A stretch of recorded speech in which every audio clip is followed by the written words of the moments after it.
और आज हम पढ़ेंगे करंट के बारे में, ओम्स लॉ पढ़ेंगे और रेजिस्टर्स का कैसे कॉम्बिनेशन होता है वो पढ़ेंगे, ठीक है। तो okay, so in continuation with the chapter, today we shall study with about the electric current.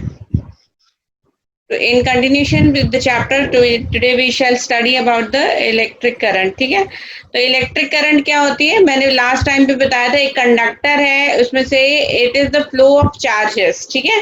Suppose आपने एक कंडक्टर लिया, उसमें आपने potential this is the conductor और इसमें पोटेंशियल डिफरेंस लगाया, दैट मीन्स एक बैटरी लगाई है टू क्रिएट पोटेंशियल डिफरेंस। तो क्या होगा, इसमें से इलेक्ट्रॉन्स फ्लो होने शुरू हो जाएंगे, ठीक है। तो करंट क्या होती है, मैंने क्या बताया, it is the flow of electron. Conductor से ही सबसे ज्यादा करंट क्यों मिलती है आपको, क्योंकि कंडक्टर में फ्री चार्जेस होते हैं। तो इलेक्ट्रॉन अगर नेगेटिव एंड से पॉजिटिव एंड की तरफ मूव कर रहे हैं तो करंट का फ्लो क्या होगा, उसके ऑपोजिट डायरेक्शन में, पॉजिटिव टू नेगेटिव एंड, ठीक है। If electrons are flowing in this direction then current will flow in the opposite direction. This is a convention, nobody can say why, ठीक है। ये ऐसा माना जाता है कि electric current flows in the direction opposite to the flow of electrons, ठीक है। मैंने क्या बताया था, लास्ट क्लास में बताया था कि इलेक्ट्रिक करंट क्या है। Electric current is the rate of flow of charges, ठीक है। मतलब चार्ज एक सेकेंड में पर यूनिट टाइम में कितना चार्ज फ्लो हो रहा है, उसको हम इलेक्ट्रिक करंट बोलते हैं। इलेक्ट्रिक करंट को हम एम्पियर से डिनोट करते हैं, इसकी यूनिट है एम्पियर। चार्ज की यूनिट क्या है, flow of charge, rate of flow of charge, मतलब charge is denoted by Q, that is coulomb. Rate of flow मतलब एक यूनिट टाइम में कितनी चार्ज फ्लो हो रहा है, उसको हम बोलते हैं इलेक्ट्रिक करंट। तो इसकी यूनिट आप कैसे निकालेंगे, करंट इज की यूनिट है ampere, 1 ampere equal to charge की यूनिट है 1 कूलॉम डिवाइडेड बाय टाइम की यूनिट है सेकेंड।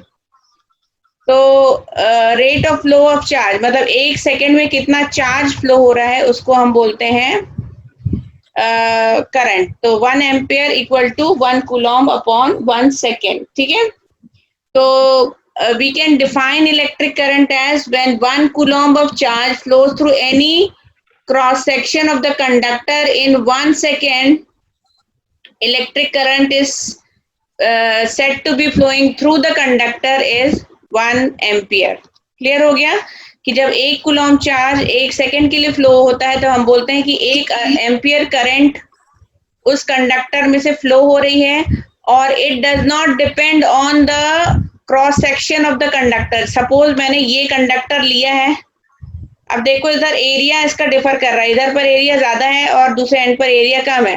तो यहाँ से अगर 5 एम्पियर करंट एंटर हो रही है, अगर यहाँ से 5 एम्पियर करंट एंटर हो रही है तो यहाँ से भी 5 एम्पियर करंट ही निकलेगी।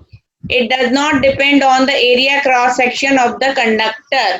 तो करंट को कैसे हम डिफाइन कर सकते हैं, when 1 Coulomb charge flows through any cross section of a conductor in 1 second, the electric current flowing through it is said to be 1 ampere.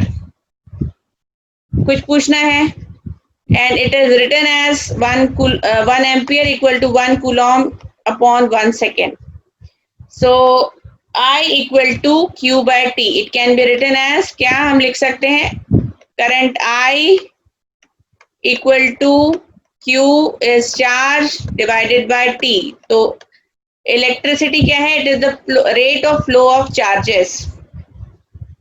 Any doubt, कुछ पूछना है किसी को? इलेक्ट्रिसिटी क्या है, rate of flow of charges. Okay, तो 1 coulomb 1 ampere equal to 1 coulomb by 1 second, और Q को हम लिख सकते हैं, suppose Q is the flow of charges, that is electron, है ना। तो अगर n amount of electron is flowing through the conductor और एक इलेक्ट्रॉन के ऊपर चार्ज कितना है, 1.6 इंटू 10 टू पावर -19 कूलॉम, ठीक है। तो अगर n amount of electron is flowing तो उसको हम लिख सकते हैं Q equal to NE। n could be any number, कोई भी आपका नंबर हो सकता है, और E is the charge on one electron. ठीक है, तो सपोज 2 इलेक्ट्रॉन फ्लो कर रहे हैं तो इट विल बी 2 into 1.6. अगर n अमाउंट इज फ्लोइंग तो it will be n into charge carried by 1 electron. Okay, तो Q is written as Ne. तो हम ऐसा भी लिख सकते हैं I, that is current equal to Ne. N is the number of electrons flowing, E is the charge on 1 electron divided by कितने time में वो फ्लो कर रहे हैं. Got it? समझ में आ गया? ओके, तो electric current is the rate of flow of charges through a conductor. उसका एरिया कुछ भी हो सकता है. It does not depend on the area अगर मतलब जितना करंट एंटर कर रहा होगा उस कंडक्टर से उतना ही करंट बाहर निकलेगा. ऐसा नहीं कि अगर आपने एरिया कम कर दिया तो amount of current coming out through the conductor will be less. Ammeter क्या होता है? Ammeter is the device. Ammeter होता है, ammeter is the device which measure the electric current flowing through the circuit. ठीक है, उसको हम क्या, जैसे वोल्टामीटर होता है वोल्टेज मेजर करने के लिए, ऐसे एमीटर क्या होता है? It is the instrument which is used to measure the electric current through a circuit, और इसको हम डिनोट करते हैं ए से. किसी भी सर्किट में अगर एमीटर लगा है तो वहां आप बस ए लिख देंगे सर्किट डायग्राम आप जब बनाएंगे. ठीक है, ओके. और एमीटर का है कि it should be of the low resistance, मतलब वो इलेक्ट्रिसिटी की फ्लो में उसको कोई भी रेजिस्टेंस पैदा नहीं करना चाहिए. इसको हम आगे देख लेते हैं. तो एमीटर क्या होता है? Ammeter is the device which measures the electric current flowing through the circuit. Circuit diagram आपको जब बनाना है तो आप कैसे बनाएंगे? How to draw circuit diagrams. ठीक है, तो सर्किट डायग्राम में एक बैटरी होनी चाहिए. ठीक है, बैटरी टू क्रिएट वोल्टेज मतलब पोटेंशियल डिफरेंस क्रिएट करने के लिए बैटरी होनी चाहिए. बैटरी में से कितना वोल्टेज फ्लो हो रहा है उसके लिए एक वोल्टामीटर लगा होना चाहिए. अब उसके बाद एक स्विच होना चाहिए. स्विच यहाँ पर ओपन है तो no current will flow, but switch अगर क्लोज है तभी करंट विल फ्लो होगा. और इसके अलावा होना चाहिए एक conductor, wire through which electricity can be conducted, और एक डिवाइस जैसे बल्ब या कुछ आप लगा दोगे तो वो अगर ग्लो होगा तो आपको पता चलेगा कि सर्किट आपका कंप्लीट है कि नहीं. क्लियर हो गया? तो ये this is the circuit diagram और it is represented by symbols. मैंने क्या बताया? Electricity is the flow of electrons, है ना. तो क्या है कि अगर electron is flow of charges, electron के फ्लो के ऑपोजिट डायरेक्शन में इलेक्ट्रिसिटी का फ्लो होता है. इलेक्ट्रॉन अगर नेगेटिव एंड से पॉजिटिव एंड की तरफ मूव कर रहे हैं तो इलेक्ट्रिसिटी का फ्लो कहां से होगा? पॉजिटिव एंड से नेगेटिव एंड की तरफ होगा. ठीक है, और इलेक्ट्रॉन का फ्लो इस डायरेक्शन में. Got it? तो electricity flows in the direction opposite to the flow of electrons. What is this? is the simplest circuit diagram जिसमें आपको सिंबल के थ्रू प्रेजेंट करना है. ये है, this is how the symbols are made in the electric circuit. Electric cell को आपको ऐसे दिखाना है. इसमें जो the long line shows the positive terminal, the smaller line shows the negative terminal. अब बैटरी मतलब कॉम्बिनेशन ऑफ सेल्स. ऐसे आप एक से ज्यादा सेल अगर जोड़ दोगे, 2 सेल जोड़ दोगे तो वो बन जाएगी battery. Switch in open condition मतलब no current, electricity is flow. तो आपको क्या है सर्किट डायग्राम में स्विच को ऐसे दिखाना है. इट इज ओपन मतलब करेक्ट इलेक्ट्रिसिटी नहीं फ्लो कर रही है. स्विच क्लोज मतलब you have to put a symbol like this. Joint wire, मैंने क्या बोला? जंक्शन. अगर 3-4 जंक्शन एक पॉइंट पे आ रहे हैं तो उसको हम जंक्शन बोलते हैं. और जंक्शन पे क्या है, मैंने लास्ट क्लास में बताया था, total incoming current is equal to total outgoing current. Junction पे मतलब जैसे यहाँ पर आ रही है 5 एम्पियर की इलेक्ट्रिक करंट, यहाँ पर 2 एम्पियर और यहाँ पर 1 एम्पियर की इलेक्ट्रिक करंट आ रही है, तो आउटगोइंग करंट कितनी होगी? इन सब का एडिशन होगा. दैट मीन्स 8 एम्पियर की करंट बाहर जाएगी इस कंडक्टर से. ठीक है, तो जंक्शन अगर है कहीं पर तो आपको इस तरीके से दिखाना है. Wires crossing without joining, you have to put a symbol like this.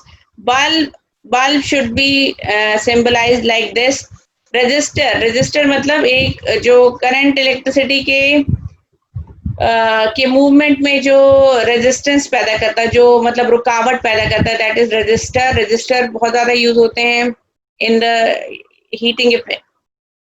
Variable resistance मतलब आप किसी सर्किट इलेक्ट्रिक सर्किट में अपनी मर्जी का रेजिस्टेंस एंटर करा सकते हैं. दैट इज वेरिएबल रेजिस्टेंस है अगर किसी सर्किट में, तो you will be putting it like this. Ammeter लगा है to measure how much electric current is flowing. It has to be put like this, and voltmeter to measure voltage should has to be put like this. तो ये जो symbols हैं ये सारे circuit diagram बनाने में यूज होते हैं. और जब भी आप सर्किट डायग्राम बनाएं तो वहां पर कुछ लिखना नहीं होता. You just have to need to put the symbols. आपको नहीं लिखना पड़ेगा. अगर मतलब ये वाला डायग्राम आपने बना दिया, ये these two lines if you have drawn, then it is understood कि ये है एक सेल. अगर 2-3 बनाए हैं सेल तो ये बैटरी है, that is understood. आपको उसको लिखने की जरूरत नहीं है. ओके, तो these are the symbols by which electric circuit diagram is represented. Ma'am. हाँ जी. मैम क्वेश्चंस में बस ये सिंबल्स पूछने के लिए आ सकता है? नहीं, सिंबल्स पूछने के लिए नहीं आता. इतना छोटा स्टैंडर्ड आपका नहीं है. वो है कि क्वेश्चन में अगर आपको सर्किट डायग्राम बनाने को आया, मतलब ये अलग से क्वेश्चन नहीं आएगा, maybe in the form of some numerical और समथिंग. अगर आपको सर्किट डायग्राम बनाने की जरूरत पड़ सकती है, then you will put it in the form of symbols. ठीक है, तो ये तो छोटी क्लासेस 6-7 स्टैंडर्ड का है कि सिंबल्स क्या होते हैं बताओ. या आ भी सकता है, यू नेवर नो क्या क्वेश्चन में आने वाला है. ठीक है, अब है हमारा Ohm's law, the famous Ohm's law. George Simon Ohm एक जर्मन फिजिसिस्ट एंड मैथमेटिशियन थे, and he was a school teacher as well. इन्होंने एक लॉ दिया, उसको हम बोलते हैं ओम्स लॉ. ठीक है, इन्होंने ही had given a relation. He had given the relation between potential difference, that is voltage across the conductor, and electric current and the resistor. इन तीनों के बीच में इन्होंने एक क्या रिलेशन दिया, इसको हम ओम्स लॉ बोलते हैं. तो it is the relationship between the potential difference applied across the conductor and the resultant electric current. मतलब कितना आप वोल्टेज देंगे तब कितना करंट फ्लो होगा. इसके बीच में जो साइंटिस्ट हैं जॉर्ज साइमन ओम, इन्होंने एक रिलेशन दिया, उसको हम बोलते हैं ओम्स लॉ. और ओम्स लॉ बहुत इंपॉर्टेंट है, ये अक्सर आता है एग्जाम में. तो ओम्स लॉ क्या बोलता है? According to Ohm's law explains the relationship between voltage applied through the conductor, current, electricity and resistance. Resistance मतलब उस करंट को फ्लो करने में कितनी रुकावट आ रही है, उसके बीच में क्या दिया, एक रिलेशन दिया, उसको हम बोलते हैं Ohm's law. According to Ohm's law का स्टेटमेंट क्या था? At constant temperature the current flowing through a conductor is directly proportional to the potential difference across its end. ठीक है, ओम्स लॉ ने क्या बोला? I current eight the given temperature. Temperature अगर constant है तो करंट कितना फ्लो होगा, ये डिपेंड करता है directly proportional to the potential difference that is denoted by V across the conductor. Got it? ये ओम ने अपने वेरियस एक्सपेरिमेंट के थ्रू ये रिलेशनशिप निकाली कि अगर temperature at the given temperature at the constant temperature the current flowing through the conductor is directly proportional to the voltage applied, the potential applied across its end. ठीक है, got it? This was the basic statement given by scientist Ohm.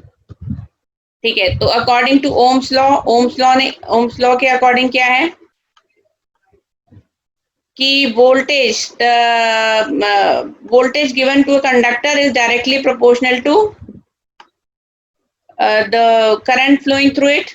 ठीक है, अब proportionality के sign को हटाने के लिए हमको एक कांस्टेंट लगाना पड़ेगा. दिस कांस्टेंट R हमने लगाया तो हमने फाइनल हमारा क्या बना, B equal to RI, where R is called the resistance of the conductor. कितना रेजिस्टेंस उसको फ्लो में मिल रहा है, फ्लो ऑफ इलेक्ट्रॉन्स में कितना रेजिस्टेंस है, that is called R. R is the hindrance in the free flow of electrons through the circuit. ठीक है, तो now we have got a relationship B equal to RI. Okay, तो I को हम क्या लिख सकते हैं, I that is current flowing through the conductor equal to B by R. Got it? ठीक है, I is equal to B by R. So now we can say that current flowing through the conductor is directly proportional to potential difference. ठीक है, मतलब जितना आप potential apply करोगे उतना current flow होगा उस हिसाब से. And current flowing through the conductor is inversely proportional to the resistance. मतलब अगर रेजिस्टेंस ज्यादा हो रहा है उस फ्लो ऑफ इलेक्ट्रॉन में तो इलेक्ट्रिसिटी का अमाउंट कम फ्लो होगा. Got it? है ना, आजकल जो बल्ब है, बल्ब देखा होगा, बल्ब आजकल यूज नहीं होते, जो इलेक्ट्रिक बल्ब जो पहले थोड़े टाइम पहले काफी चलते थे वो नहीं यूज होते. क्यों नहीं यूज होते बताएगा कोई मुझे? क्योंकि जो उसमें क्या होता था, बल्ब में जब आप इलेक्ट्रिसिटी पास करते थे तो उसमें जो टंगस्टन वायर लगा होता था, फिलामेंट किसका, टंगस्टन का बना होता है ना, ये तो पढ़ा होगा सबने. फिलामेंट बना होता था टंगस्टन का. टंगस्टन का क्या है, रेजिस्टेंस बहुत ज्यादा है, it is a high resistance wire. तो क्या हुआ, जब आपने करंट फ्लो करी तो मैंने क्या बोला, रेजिस्टेंस मतलब it is hindrance in the flow of current. तो वो क्या होता है, करंट के फ्लो में रुकावट डालता है. जैसे करंट फ्लो हो रही है, इलेक्ट्रॉन्स जा रहे हैं इस डायरेक्शन में, इलेक्ट्रॉन्स जा रहे हैं, तो उसके फ्लो में बहुत ज्यादा रुकावट आ रही है. मतलब हाई रेजिस्टेंस वायर है टंगस्टन का, तो रुकावट होगी, करंट ये इलेक्ट्रॉन को आगे जाना है और कोई है रेजिस्टेंस वो उसको रोक रहा है. तो क्या होगा, लड़ाई होगी दोनों में, एक को आगे जाना है एक उसको रोक रहा है.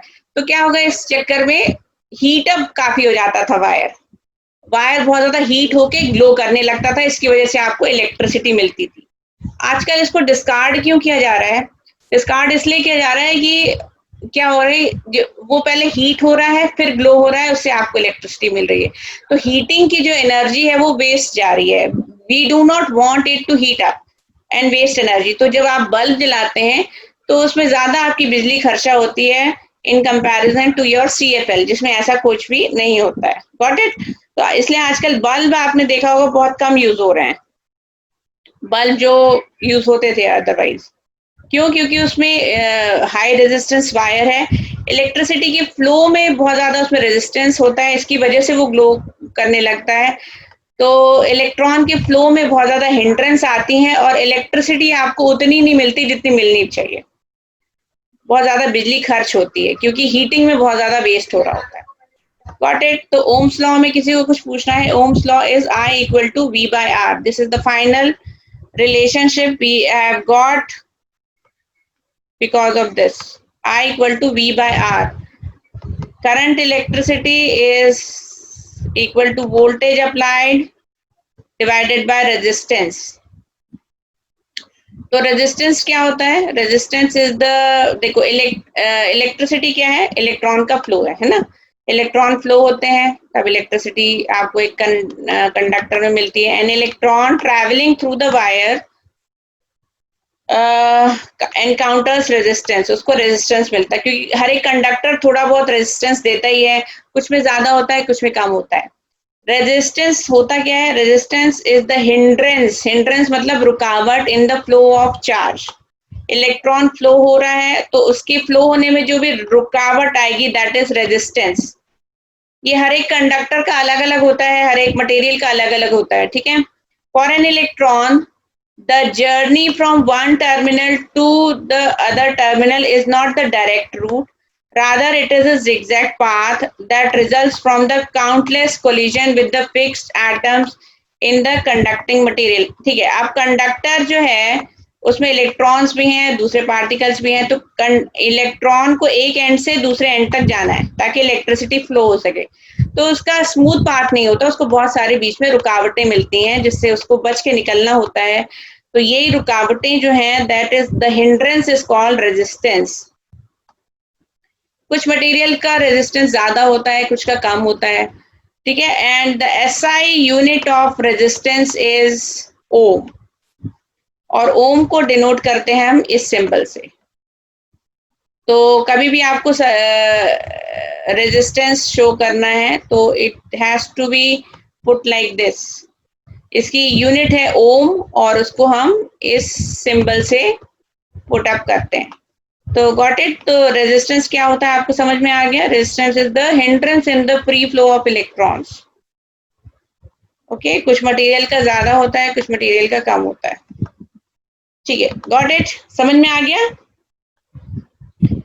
फैक्टर्स अफेक्टिंग रेजिस्टेंस कौन कौन से, इसके ऊपर क्वेश्चंस आते हैं। लिसन टू मी केयरफुली कि कौन कौन से फैक्टर्स हैं जो कि एक कंडक्टर का रेजिस्टेंस को इफेक्ट करते हैं।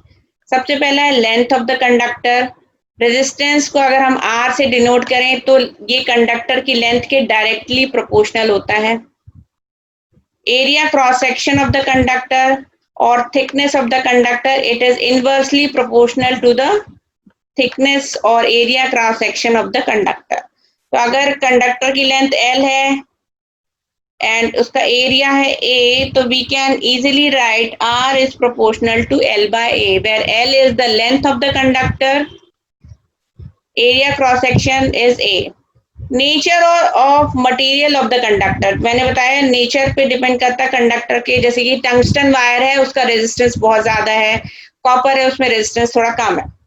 टेम्परेचर ऑफ द कंडक्टर, सब कुछ टेम्परेचर पर हो रहा है तो टेम्परेचर पे भी डिपेंड करता है, ठीक है। तो these are the main factors जिसपे एक वायर का रेजिस्टेंस डिपेंड करता है। It depends on the length of the conductor, thickness on the conductor of the conductor, material of the conductor and temperature at which the current is flowing।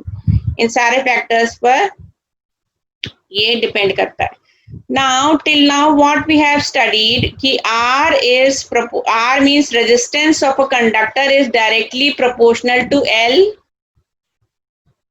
R is indirectly proportional to A, that is area cross section of the conductor, है ना। तो on combining these two equation what we can write, R is proportional to L by A। yes, got it, समझ में आ गया?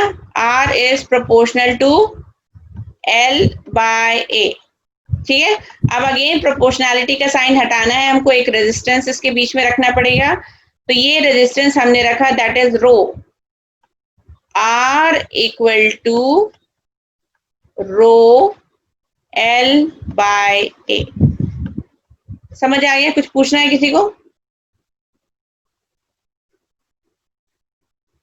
R is directly proportional to L, that is length of the conductor. R is indirectly proportional to A, that is area cross section of the conductor। दोनों equation को अगर हम combine कर दें तो we get a new relation, that is R is proportional to L by A। और proportionality की sign को हटाने के लिए we have put rho there, R equal to rho L by A। Got it? Okay, तो rho को हम क्या बोलते हैं?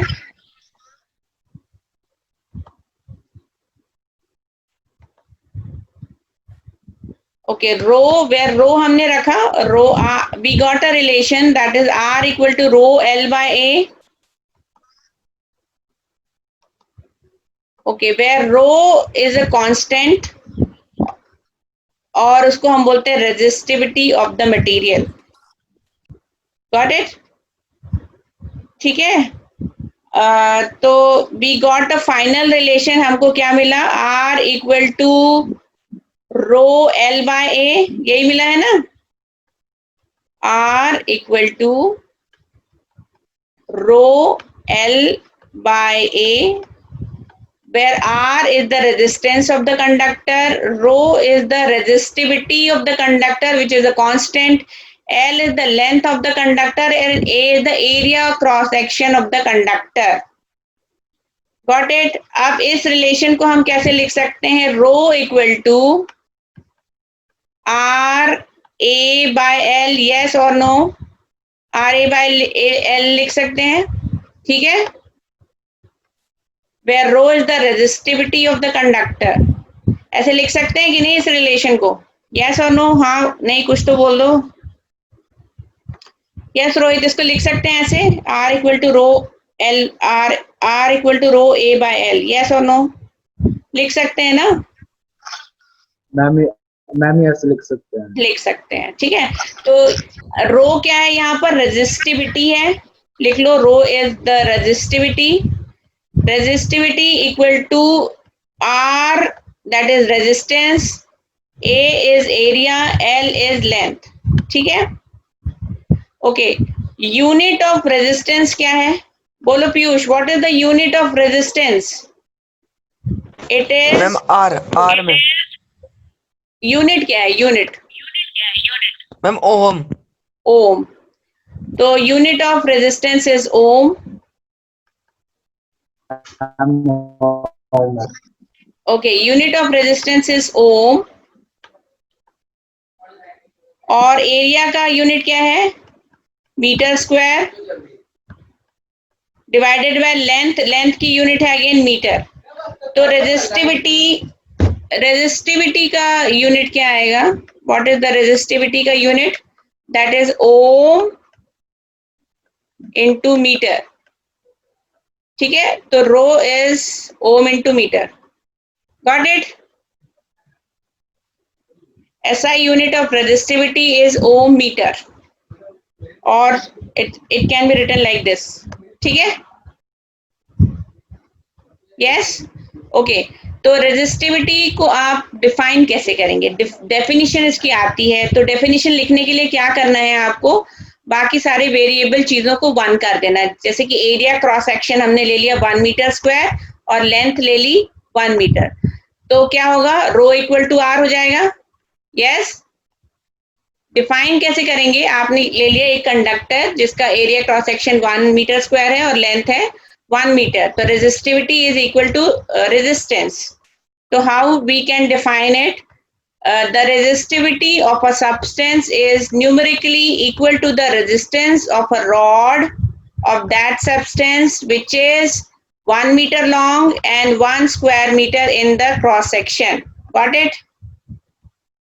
Now can you define resistivity? तो आपको जब भी किसी भी चीज की डेफिनेशन लिखनी है तो आप सारी वेरिएबल चीजों को यूनिटी ले लें।